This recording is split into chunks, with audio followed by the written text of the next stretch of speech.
Приветствую вас, товарищи пилоты. Сейчас расскажу о МВарио версии 6. Этот обзор пора было запилить еще 2 месяца назад. Но дела, полеты и обычная лень помешали этому благому делу. МВарио – это прибор, который выпускают для пилотов с небольшим бюджетом. Я сам проходил стадию, когда даже забыл прибор, жаба душила отдавать 6000. Теперь многие могут себе позволить летать с вариометром с самого начала летной карьеры. Шестая версия МВарио имеет ряд особенностей, отличающих ее от предыдущих версий. У меня есть под рукой пятая, с ней сравним. Начну с размеров. У обоих версий они одинаковые. Длина 9,5 см, ширина 7 см, толщина 2 см. Питание от двухпальчиковых батареек. Кто пользовался предыдущими версиями, тот помнит, что там батареек 3. Размер экрана стал больше, чем на предыдущей версии. И самое главное, читаемость экрана стала гораздо выше. Сейчас включим, посмотрим. Шестая, пятая.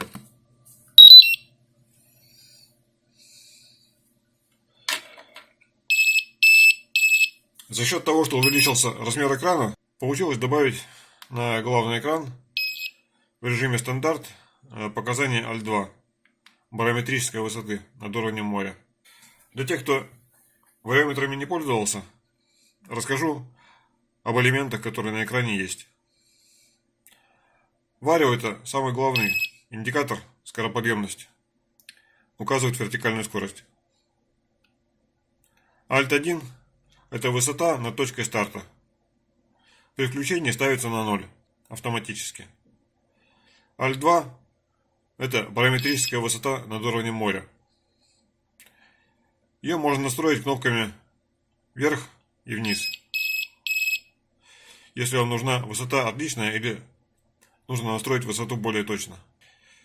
Кнопка Mode Set нужна для переключения страниц экрана и для входа в меню.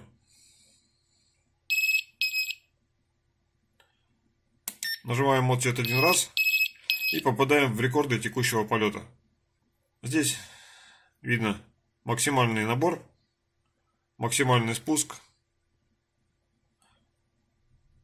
высота над стартом максимальная, высота над уровнем моря максимальная и время в полете.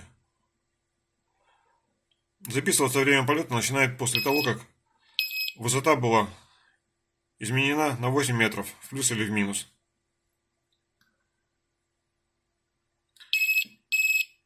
Если нажмем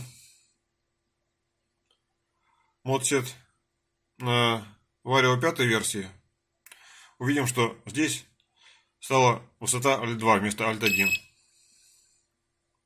Здесь же сразу переходим в рекорды, поскольку Alt2 помещается на первом экране. Нажимаем еще раз, видим рекорды. В рекордах на пятой версии отсутствует Alt2. Здесь я добавил. Следующая страница. Крайний полет. Здесь опять же максимальная высота над стартом. Здесь максимальная высота барометрическая. Здесь максимальная высота только над стартом. И здесь время полета. Это если вы полетали, выключили прибор, забыли посмотреть рекорды. Можете включить снова и посмотреть на странице Last Fly. Нажимаем еще раз и возвращаемся на первую страницу. На этом экране есть еще индикатор батареи, индикатор температуры и по правой стороне индикатор скороподъемности. Но поскольку прямо сейчас никуда не лечу, естественно, его нет. Но это можно будет посмотреть на другом приборе, для которого я сделал специальную демо-прошивку. В пятой версии демо-прошивка есть. Здесь же пришлось от нее отказаться. так как памяти прибора не хватает на многие интересные вещи, которые были сделаны в этом приборе. Давайте покажу. Пока уберу.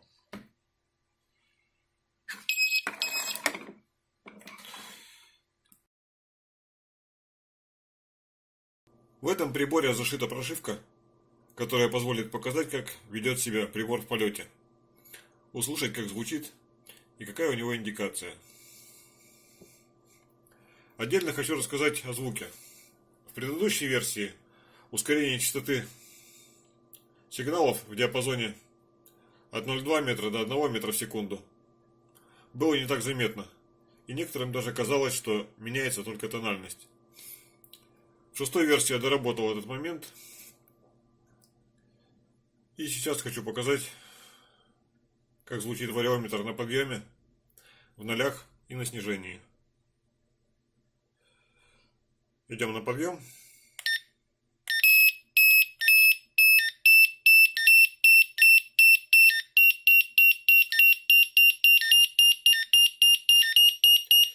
Видно индикатор справа, аналоговый.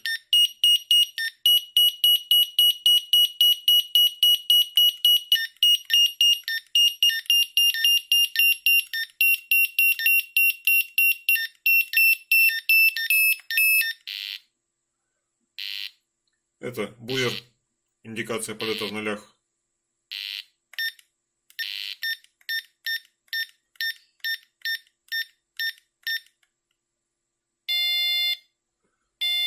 Это звук снижения.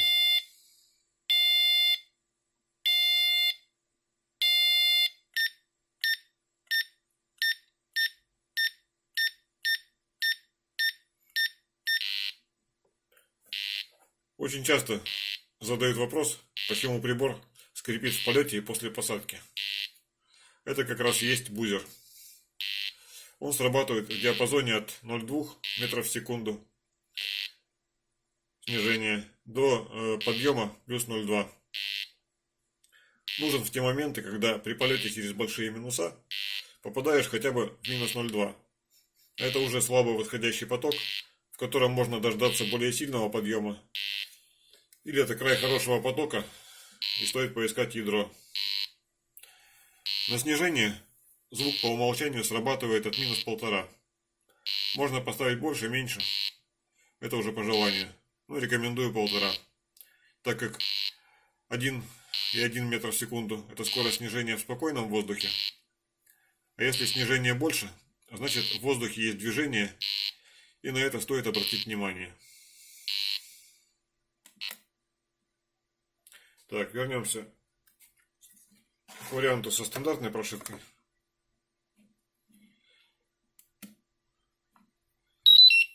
Чтобы не отвлекаться на звук. Основных режимов работы у прибора два. Это режим большого шрифта и режим стандарт. По умолчанию прибор работает в режиме стандарт. Когда здесь видно температуру, вот, Alt1, Alt2 и скороподъемность. В режиме большого шрифта приходится жертвовать температурой, и Alt2 вынесен на следующий экран дисплея, на следующую страницу. Можно переключиться, делать это заходом в меню.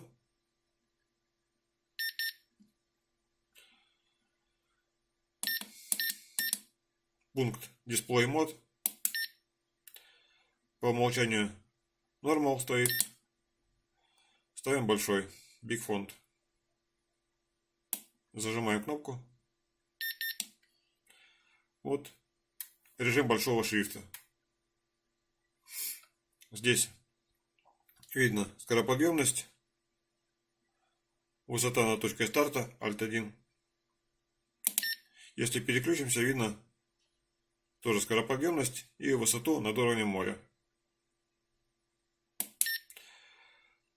А дальше как в режиме стандарт, все одинаково.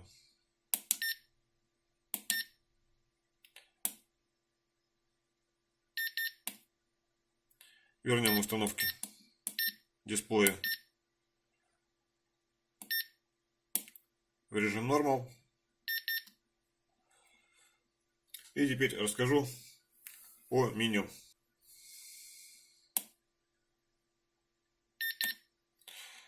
Здесь пороги срабатывания. Первые два пункта. Порог срабатывания на подъем, порог срабатывания на снижение, порог срабатывания звука. Заходим, кнопкой Mode Set. Можем изменить. Если вас не устраивает значение по умолчанию.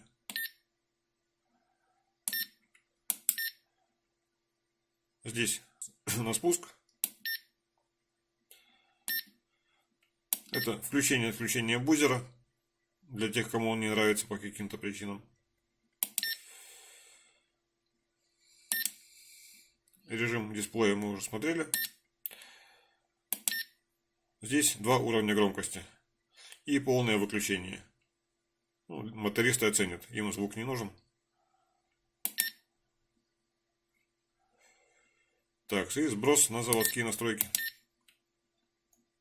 Если вы что-то в настройках изменили, не помните, как было по умолчанию, можно здесь сбросить настройки. Ставим Yes.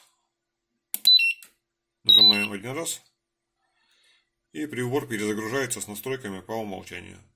Хочу еще добавить, что прибор комплектуется с чехлом и стропой для страховки. Вот, стропа есть. А чехольчик вот такой. Это у меня мой прибор, с которым я летаю.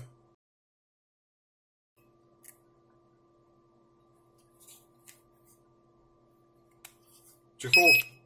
Сзади с липучкой велкро, которую можно прилепить на кокпит. Либо, если вы хотите закрепить на ногу, можно просунуть сюда ремень какой-нибудь с пряжкой под липучку и закрепить на ноге.